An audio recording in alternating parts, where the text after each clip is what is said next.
ভাৰতীয় মনোবিজ্ঞানিক সমাজ অসম ৰাজ্যিক শাখাৰ ৩৫তম বাৰ্ষিক সন্মিলন ২০২৫ দুদিনীয়া কাৰ্যসূচীৰে অনুষ্ঠিত কৰা হৈছিল। এই অনুষ্ঠানটোত ভাৰতীয় মনোবিজ্ঞানিক সমাজৰ অসম ৰাজ্যিক শাখাৰ দ্বাৰা আয়োজন কৰিছিল। যোৱাকালি ২৪ অক্টোবৰত কাৰ্যকৰী সভাত বিভিন্ন ঔষধৰ বিষয়ে আলোচনা কৰা হৈছিল বুলি সংবাদ মাধ্যমত প্ৰকাশ কৰে আৰু আজিৰ সভাত শিশুৰ ওপৰত নিৰ্যাতন কেনেদৰে ৰোধ কৰিব পাৰি এই বিষয়ে আলোচনা কৰে বিভিন্ন মহলৰ বিষয়ববীয়াসকলে।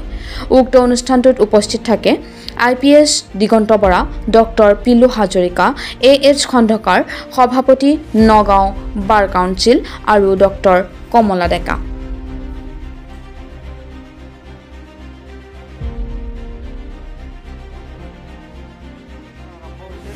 23 তাৰিখে আমাৰ এক্সিকিউটিভ কমিটিৰ মিটিং আছিলে। 24 তাৰিখে গোটেই দিনটো আমি মেডিকেল ট্ৰিটমেণ্ট ইন সাইকিয়াট্ৰিক পেচেণ্ট, বিভিন্ন ধৰণৰ সাইকিয়াট্ৰিক পেচেণ্টক কিমান ধৰণৰ ট্ৰিটমেণ্ট, নতুন নতুন ঔষধ আহিছে, নতুন নতুন চিকিৎসা আহিছে, তাৰ ওপৰত আমি ডিছকাশ্যন কৰিলোঁ। আজি আমি এটা ভাল টপিক পাতিলোঁ যে চাইল্ড এবিউজৰ ওপৰত। আজি গোটেই সমাজখনত শিশুক ৰেপ কৰে, মাকে বাচ্চাবিলাকক মাৰধৰ কৰে, মাৰে হত্যা কৰিছে, বেলেগৰ লগত বিয়া হৈ গৈছে।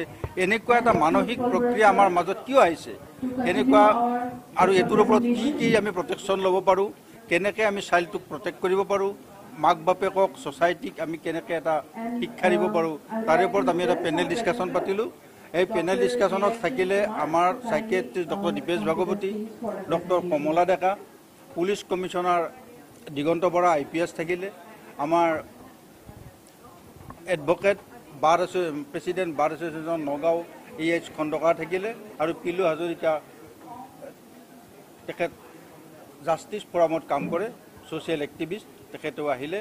আমাৰ যথেষ্ট এটেণ্ডেণ্ট থাকিলে, আমাৰ ছ'চাইটিৰ মানুহ থাকিলে, আমাৰ ডক্টৰছখিনি থাকিলে আৰু আমাৰ সাংবাদিক বন্ধুসকল থাকিলে।